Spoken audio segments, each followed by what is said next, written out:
What's up? More than any other ancient society, except Rome, the Greeks kept very accurate records about their daily life.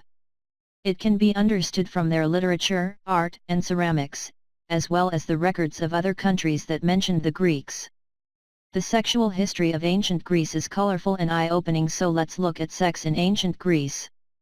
Sex in ancient Greece was seen mostly from the eyes of men, as women were considered as commodities only.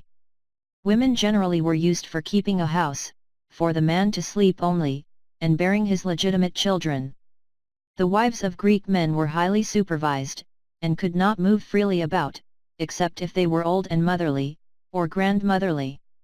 Sex with wives was intended for children only, and thus performed in bed, and usually in some modified missionary position. Fellatio was considered taboo, for a marriage, and as the sexual act was to beget children, the man wished to deposit his sperm as quickly as possible and be done with everything else.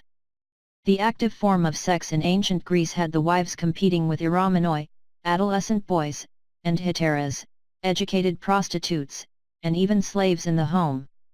It appears that homosexuality, pederasty, sex with young boys, was the regular sexual choice for the men. It shows up in education, religion, art, and politics. Also, Greek men were fond of prostitution, with all kinds available, from street girls to temple prostitutes, for very high fees. Raping was also considered a norm. Even in Greek religion, Zeus was seen to rape many women, such as Leda, a swan, Danae, Alcmene, and boys such as Ganymede. Due to the high rate of homosexual relationships, always an older man with a young boy, i.e. pederasty, non-conventional sex flourished, and still to today, as custom relates. The older man would have his young lover, but the young boy would feel no love or desire for the older man, as his sexual object. The Greeks believed that semen contained the source of knowledge, and thus depositing it in the younger man would endow him with wisdom. The homosexual relationships of the Greeks were not strictly limited to men, as there were also lesbian relationships, and this too were pederasty in nature. Greek society frowned upon same-age sexual relations.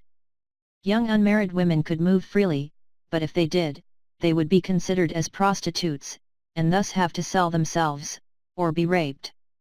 The Greeks had a few sexual taboos, incest being the first among them, yet it shows up in the Greek literature as being a fact of life in those times.